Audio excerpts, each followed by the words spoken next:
अस्सलाम वालेकुम व्यूअर्स, खुशखबरी सीरीज़ की नई एपिसोड में खुशामदीद। मैं हूं आपका मेज़बान अब्दुर्रहमान। आज हम आपके लिए दो खुशखबरियां लेकर हाजिर हुए हैं। आज की पहली खुशखबरी तो पाकिस्तान और उज़्बेकिस्तान ने एक अहम माहदे पर दस्तखत किए हैं कि वो एक ट्रेन का ट्रैक बिछाएंगे, उसके लिए फिजिबिलिटी को इंतहाई तेज़ी से मुकम्मल करवाएंगे, जो कि पेशावर से लेकर मज़ार शरीफ तक होगा, जिसके ज़रिए पाकिस्तान अफ़गानिस्तान के रास्ते उज़्बेकिस्तान और उसके बाद पूरे सेंट्रल एशिया की मौजूदा ट्रेन ट्रैक से मुंसलिक हो जाएगा। तो पूरा सेंट्रल एशिया ट्रेन के मौजूदा ट्रैक के ज़रिए ही पाकिस्तान की बंदरगाहों तक सामान पहुंचा सकेगा, एक्सपोर्ट्स कर सकेगा और इंपोर्ट्स कर सकेगा। इस प्रोजेक्ट की क्या तफसीलात हैं और क्या नीटी क्रिटी है वो आज डिस्कस करेंगे। जबकि आज की दूसरी खुशखबरी ये है कि FBI ने मज़ीद 1,500 ऐसे बड़े जो स्टोर्स हैं, शॉप्स हैं, उनको ट्रेस किया है जो कि लाखों करोड़ रुपए सेल्स करते हैं लेकिन टैक्स अदा नहीं करते। तो उनको भी टैक्स नेट में आने के लिए 10 मार्च सन 2022 की डेट दे दी गई है। यानी सिर्फ 4 दिन मज़ीद रह गए, वरना उन तमाम दुकानों को सील कर दिया जाएगा। और एक बड़ा अच्छा इजाफा है कि हुकूमत अब बजाय हर गरीब के ऊपर, मुतवसत तबके के ऊपर टैक्स लगाने के, अमीरों के ऊपर, बड़े दुकानदारों के ऊपर, रिटेलर्स के ऊपर और होल सेलर्स के ऊपर टैक्स लगा रही है। उसको आज प्रोग्राम के दूसरे हिस्से में डिस्कस करेंगे। तो पहले चलते हैं उस ट्रेन सर्विस की जानिब जो कि पेशावर, काबुल, मज़ार शरीफ और फिर उज़्बेकिस्तान के शहर तिरमिज़ तक जाएगी। ये रेल ट्रैक होगा।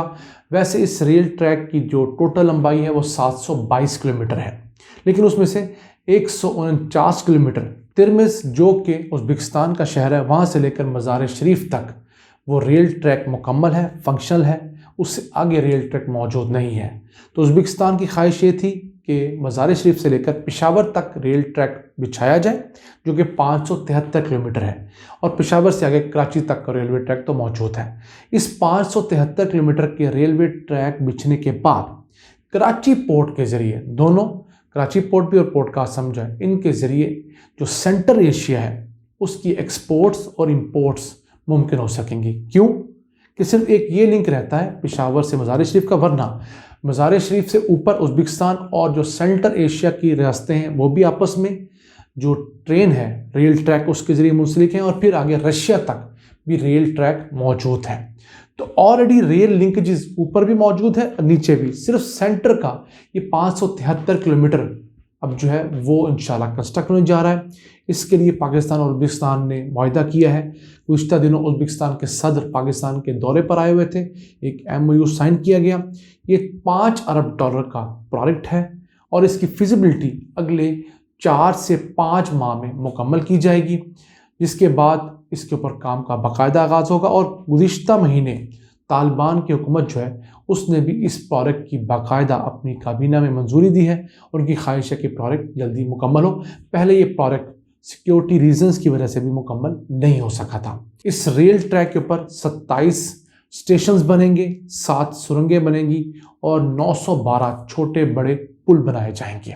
मुश्किल ट्रेन है, लेकिन मुश्किल इलाके में से जब ये ट्रेन गुजर जाएगी तो उसके बाद बहुत सारे लाखों की तादाद में नौकरियां जन्म लेंगी।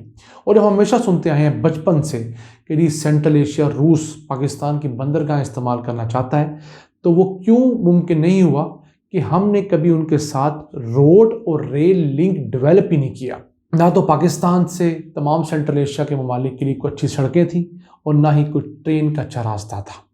तो अब पाकिस्तान दोनों बेहतर कर रहा है। तो उम्मीद है अगले 5 सालों बाद वो ख्वाब जो हम अपने बचपन से सुनते आए हैं वो शर्मिंदा ताबीर होगा, और ये तमाम बड़े ममालिक जिसमें रूस भी शामिल है, जिसमें उज़्बेकिस्तान, ताजिकिस्तान, किर्गिस्तान, ये तमाम अपनी ट्रेड के लिए पाकिस्तानी पोर्ट्स को इस्तेमाल करेंगे। और तब तक ग्वादर की पोर्ट भी बाकायदा तौर पर लिंक हो चुकी होगी पाकिस्तान की हाईवे नेटवर्क्स के साथ। और अगर देखें उज़्बेकिस्तान और पाकिस्तान ने पिछले साल से मेहनत शुरू की है, तो दोनों ममालिक का जो बाहमी जो तिजारत का हुज्म है वो 50% बढ़ गया है, और जो जॉइंट वेंचर्स थे मुख्तलिफ कंपनियों के दरमियान वो 5 गुना बढ़े हैं पिछले सिर्फ 1 साल के अंदर। तो देखिए किस कदर ज़्यादा इकनॉमिक एक्टिविटी होती है जब दो ममालिक आपस में कनेक्टिविटी करते हैं। इसी से चलते हैं आज की दूसरी खुशखबरी की तरफ। हम आपको गाहे बगाहे बताते रहते हैं कि एफबीआर अब बड़े बड़े सेठों के पीछे है और अब बड़े बड़ी रिटेल शॉप्स, डिपार्टमेंटल स्टोर्स, कपड़े जूतों वाली जो बड़ी बड़ी चेन्स हैं उनको अपने मेन सर्वर के साथ लिंक किया जा रहा है। उनकी हर किस्म की सेल्स जो है ऑन रिकॉर्ड आ रही है।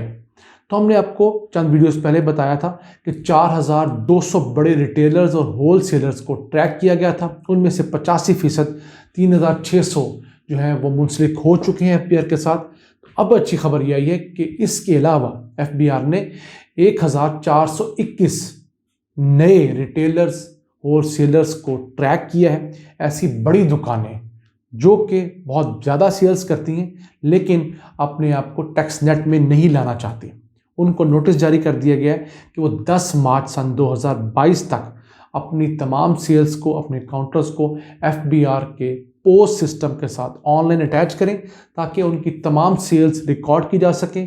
वो तमाम का तमाम टैक्स जो उन पर बनता है वो अदा करें। इसमें सबसे अहम टारगेट किया गया कराची शहर, जो पाकिस्तान की माशी शहरक भी है। उसके अंदर कोई 3064 बड़ी दुकानों को नोटिस जारी कर दिए गए हैं। फैसलाबाद में 223 दुकानें, पेशावर में 170, भावलपुर में 118, सियालकोट जैसे छोटे शहर में भी 109 बड़े स्टोर्स और दुकानें हैं। मुल्तान 85, लाहौर 59 और कोयटा 18। लाहौर में इसलिए कम क्योंकि लाहौर में ऑलरेडी बहुत ज़्यादा वर्किंग हो चुकी है। जितनी बड़ी दुकानें मैं देखता हूँ उनमें से 70-80% ऑलरेडी इंटीग्रेट हो चुकी हैं। तो मेरी तमाम नाज़रीन से भी गुजारिश है कि आप भी इस कार्य खैर में आगे बढ़ें। और आपने करना क्या है, अगर आप कोई ऐसी बड़ी दुकान देखते हैं जो कि 1000 मुरब्बा फुट से बड़ी है और वो आपको पक्की रसीद नहीं दे रही, इस तरह की रसीद जैसे आप स्क्रीन पे देख सकते हैं, कंप्यूटर जनरेटेड रसीद जिसके ऊपर एफबीआर का लोगो भी लगा हो और साथ क्यूआर कोड बना हो जिसको स्कैन करके आप जान सकें कि ये जेन्युइन है, तो अगर वो नहीं देती तो उसकी कंप्लेन आपने पीएम सिटीजन ऐप जो है उसके ऊपर जाकर कंप्लेन करनी है और बताना है कि ये बड़ी दुकान है और ये खुद को रजिस्टर नहीं करवा रही। क्यों? वो शख्स यकीनन लाखों करोड़ों रुपए टैक्स चोरी कर रहा होगा। खा वो आपका रिश्तेदारी क्यों नहीं है, हम सबको सबसे पहले मुल्क का मफाद आगे रखना होगा। इसी के साथ साथ ऐसी दुकान जो कि किसी बड़े मुल्की या गैर मुल्की ब्रांड से मुंसलिक है, कपड़ों के ब्रांड्स हैं, जूतों के हैं, इस तरह के दीगर तमाम ब्रांड्स हैं, वो अगर मुंसलिक नहीं है तो वो भी इस कैटेगरी में आते हैं। उसके बाद ऐसी दुकान, ऐसी होलसेलर हो या रिटेलर हो जिसका सालाना बिजली का बिल 12 लाख रुपए से ज़्यादा आता है, यानी हर माह लाख रुपए बिजली का बिल आता है, वो भी टियर 1 का रिटेलर्स है, वो उसके ऊपर लाजिम है कि खुद को एफबीआर के पास रजिस्टर करवाए। तो ये 3-4 बड़ी चीज़ें देख लीजिए। उनसे हमेशा पक्की रसीद मांगिए, जो आप तस्वीर स्क्रीन पर देख रहे हैं, एफबीआर के कोड के साथ, यानी कि एफबीआर का लोगो भी लगाओ और क्यूआर कोड भी हो। इसके आपको फ़ायदे क्या होंगे? पहली बात तो ये कि जो सेल्स टैक्स वो आपसे ले रहा होगा और खा रहा होगा, अब वो खुद नहीं खा सकेगा, वो सेल्स टैक्स वो हुकूमत के ख़जाने में जमा करवाएगा। और दूसरा फ़ायदा ये है कि वो जो अपनी आमदन आपसे अपना मुनाफा कमा रहा है उसकी आमदन भी डॉक्यूमेंट होगी और उसके ऊपर हुकूमत पाकिस्तान टैक्स ले सकेगी, जिसको हम इनकम टैक्स कहते हैं। अब यहाँ बहुत सारे लोग कहते हैं जी कि हम सब टैक्स दे रहे हैं, तो जनाब हम कोई एहसान नहीं करते। दुनिया के तमाम बड़े ममालिक में, तरक्की याफ्ता ममालिक में आप बहुत ज़्यादा टैक्स देते हैं। पाकिस्तान में तो अब मुश्किल 10-15% टैक्स देते हैं अपनी आमदन के ऊपर, जबकि अमेरिका जैसे मुल्क में आप 45% तक टैक्स देते हैं, तब जाके आपको मुफ्त से तालीम और बाकी चीज़ें मिलती हैं। तो हमारे यहाँ प्रॉब्लम क्या है, हम लोग अपनी रजामंदी से टैक्स नहीं देना चाहते और फिर जब हुकूमत इनडायरेक्टली पेट्रोल पे, बिजली पे टैक्स लगा के हम पे जुल्म करती है तो हम कहते हैं हमारे साथ नाइंसाफ़ी हो रही है। इस मुल्क में इस वक्त भी 1.5 करोड़ अफराद ऐसे हैं जो बहुत अच्छी लाखों में माहाना आमदन कमाते हैं लेकिन टैक्स नहीं देते। अब कितने लोग हैं जो सिर्फ अपनी मर्जी से टैक्स देते हैं, जिसको हम कहते हैं इनकम टैक्स, या साल के बाद इनकम टैक्स रिटर्न फाइल करते हैं। सिर्फ 30 लाख अफराद इस मुल्क में ऐसे हैं 22 करोड़ में से जो कि अपनी मर्जी से टैक्स देते हैं। अब देखिए कि 1.5 करोड़ अफराद की माहाना आमदन लाख रुपए से ज़्यादा है, लेकिन उनमें से सिर्फ 30 लाख अफराद अपनी मर्जी से टैक्स देते हैं। 5 गुना का फ़र्क आ रहा है। तो जिस शख्स की भी माहाना आमदन 50,000 रुपये से ज़ायद है, उसके ऊपर लाजिम है कि वो इनकम टैक्स रिटर्न फाइल करें। आप अपने गिरबानों में झांकिए, हाँ, मैं भी कुछ अरसे पहले तक इस मामले में सुस्ती करता था, लेकिन 3-4 साल पहले मैंने इसका इदराक किया।